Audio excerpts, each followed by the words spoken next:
Listening to Art Bell Somewhere in Time, tonight featuring a replay of Coast to Coast AM from May 11th, 1995. I have through the years speculated what it would be like to, in effect, provide coverage or a discussion forum for the end of the world. It was always sort of a matter of idle science fiction-like speculation. I sure hope we're not beginning to do that right now. The subject is Ebola. I have a guest. His name is Lindsey Williams. And I have certain information, and Lindsey has a lot more, and we'll get him back on and retrench just a little bit one final time for those of you just joining us at this hour. You've missed a very important 2 hours, but I'll try and retrench it a little bit. There is, according to NBC, which is sort of the official report to everybody, a full-scale international effort underway now to keep this Ebola confined to an area around Kikwit, but we now know it's in at least 3 other towns. I'm getting some pretty serious faxes, people saying they've heard news reports that there may be cases in Italy, or there may be people getting treated for something like Ebola in Italy now.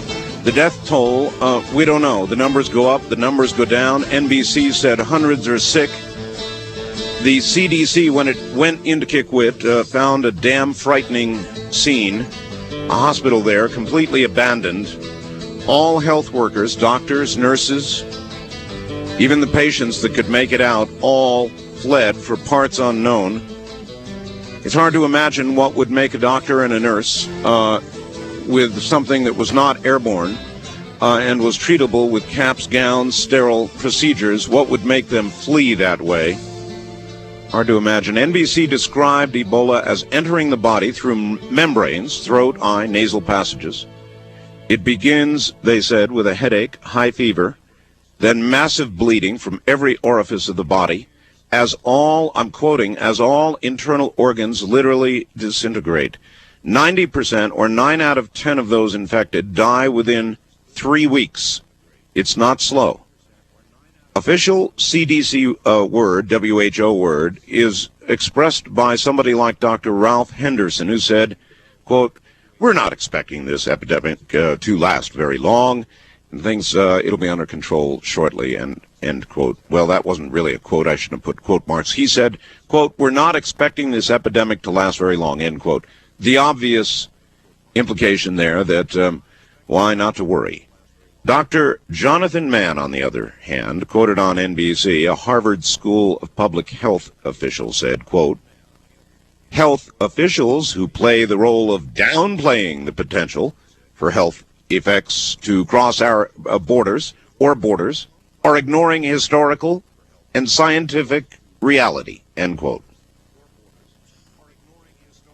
Now, we're talking to Lindsey Williams about it, and coming back in to the show now, and as so many of you are just coming, let me read you the official Reuters news story that just cleared minutes ago, all right? Zaire slapped a quarantine order on the town at the heart of an outbreak of the rare but deadly Ebola virus on Thursday, and the governor of Kinshasa closed the capital to anyone traveling from the area. Did you hear me? The governor of Kinshasa has closed the capital to anyone traveling in the area. This is Reuters. Former colonial power Belgium said that it too had taken steps to ensure passengers arriving by planes from Zaire did not bring the virus to Europe.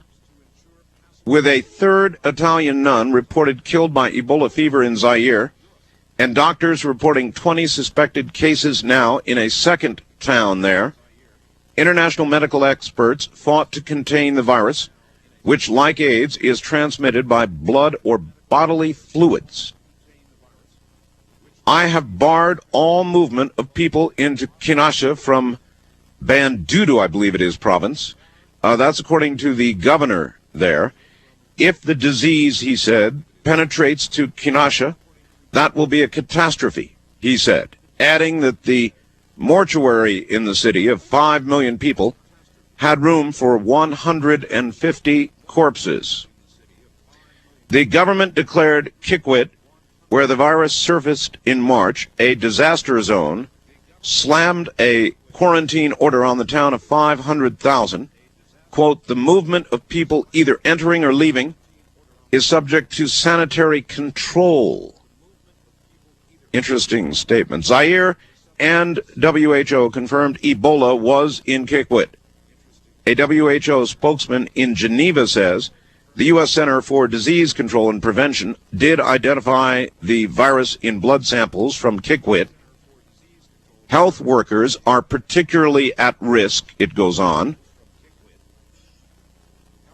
Experts from WHO, the CDC in Atlanta, the Pasteur Institute in Paris now, and the National Institute for Virology in South Africa are in Zaire to try to curb its spread by handing out sterile gowns and other protective clothing and equipment to hospital workers.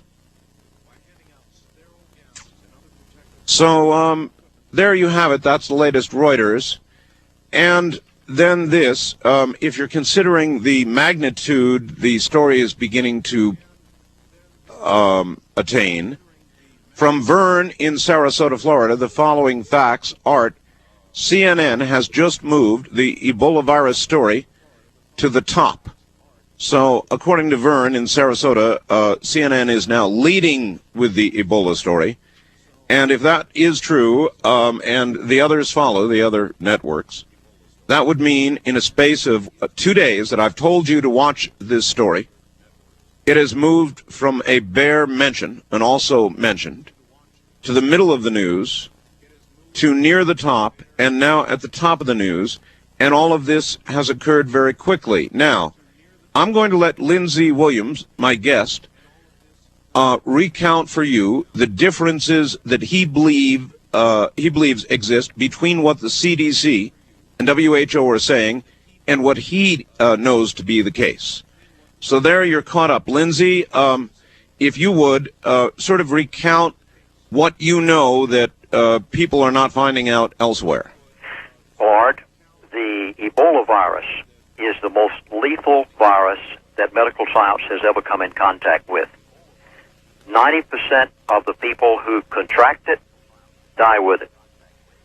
They die within 3 days. It's a horrible death. One medical professional described it on a radio talk show that I was on this morning as something that is worse than burning, which they say is the most painful death that a person probably can experience.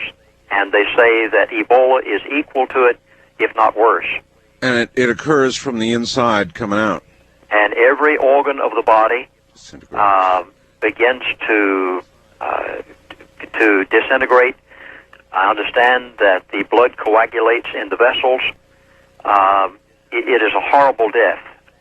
Lindsey, the magnitude of the problem. Now, in what I read you from Reuters, they're still talking about, well, there was an expansion because Kikwit, of course, is surrounded there by the military at the moment. But Kinshasa now has closed off travel and has that. You've told me that you believe as many as 6 million people are now under quarantine. Would you give us the source of that again, please? As of 3 hours ago, because we've been on the air now for about an hour and a half, 2 hours. As of 3 hours ago, public television in Minneapolis, Minnesota, a person called me just prior to going on your program and said that they were doing a documentary on Ebola, and they announced that it had just taken place, that they had broadened the scope of the quarantine from Kikwit to include 6 million people. Now, not 600,000, as is in the town and vicinity of Kitwick, but it has now been broadened to 6 million, area of 6 million people quarantined. That took place only a matter of hours ago. The definition of Ebola, or the description of Ebola, written in a book entitled The Hot Zone, prior to the outbreak, when there was no reason to be fearful or panic, and when they could still tell the truth with before it ever happened. I'll read it. It is called Ebola virus. And if it were to crash into the human race, as HIV, another African virus, has done, 90% of the human population could be wiped out. It is airborne. It is extremely contagious. There is no vaccine, no known cure. It is so lethal that even spacesuit-clad biohazard experts are reluctant to come near it. Great. We'll be back in just a moment.